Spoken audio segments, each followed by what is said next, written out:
And it is a busy time in recruiting. College coaches can now go on campus. At high schools, it's an active recruiting period. Let's bring back in Jordan Ham for this week's edition, as always. All right, let's follow up, partner, on your conversation with Eric and Devin. Who are some of these players that ASU offered? I was blown away by all of this.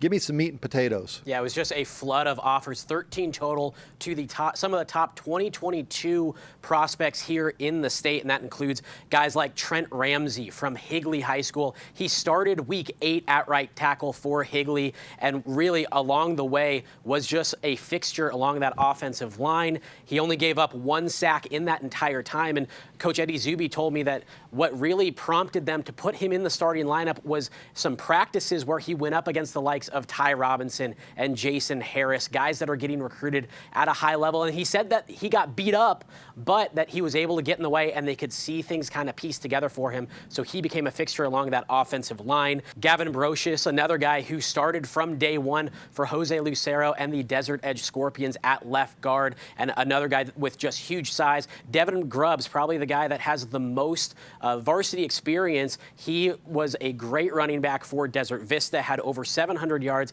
7 yards per carry, and he took over duties from his brother once he got injured and really hit the ground running. And then Karan Adams, who Rick Garrettson compared to Tyreek Hill and what he can bring to the Chandler backfield, can catch the ball, can run it. Big play possibilities for him and Jaheim Brown-Taylor this upcoming year for Chandler. Jordan, on the commitment front, there's not a better offensive line coach than Mark Tucker over at Hamilton High School, in my opinion. He had one drop in this week. Yeah, and Washington State gets a good offensive lineman in Dylan McGinnis. And what I love about Dylan's commitment is obviously he is a great football player, 6'5", 285 pounds, but he's also a fan of the arts. He had a commitment via poem over Twitter. Roses are red, violets are blue. Watch out, Pullman, little bro coming through. And that references his older brother, Hunter McGinnis, who is currently at Washington State. So it'll be a tag team for the McGinnis family up in Pullman. I just really like the program up there and all the coaches. They just felt like, I just felt like family up there, so I really liked it. My brother's up there, so it kind of helped influence a little bit. He just really likes the program. He loves the O-line coach. I really like him too. Just really nice up there. I want to get out of this heat too. So. You know, many years we look at commitments and there's a theme to it. I think offensive line is fast becoming the theme for the class of 2020. Bruno Fina, another big Pac-12 offer. Yeah, and he followed up an offer from USC last week. Just a couple days later, picked up an offer from UCLA. And what excites these two coaching staffs about him is his ability to grow. He already has the height, and he has the ability to add a lot of weight to his frame. And they measured his ankles, his knees, his wrists, and he was bigger than his dad was at that point. And, you know, John Fina was an NFL offensive lineman, so they think he can really grow into a guy that will be a Pac-12 lineman. So huge offer for him following up that USC offer with UCLA. Braden Liebrock visited Texas this last weekend. Texas lands him in the class of 2019, but they're not done in Arizona. No, they offered Jonah Miller out of Sal Point Catholic, another big offensive lineman for the Lancers. And actually, Bijan Robinson was also on that visit. He got to meet with Matthew McConaughey, took a picture with him. So it seems like his visit was all right, all right, all right. The Longhorns offer Miller, and this is another guy I think is just going to absolutely blow up. 2021 offensive tackle for the Lancers.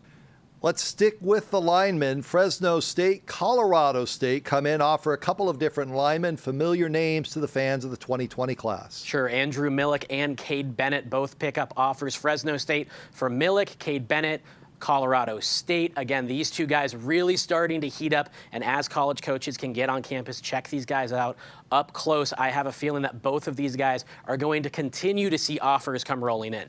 Oregon says, we love you, Stephen Ortiz Jr.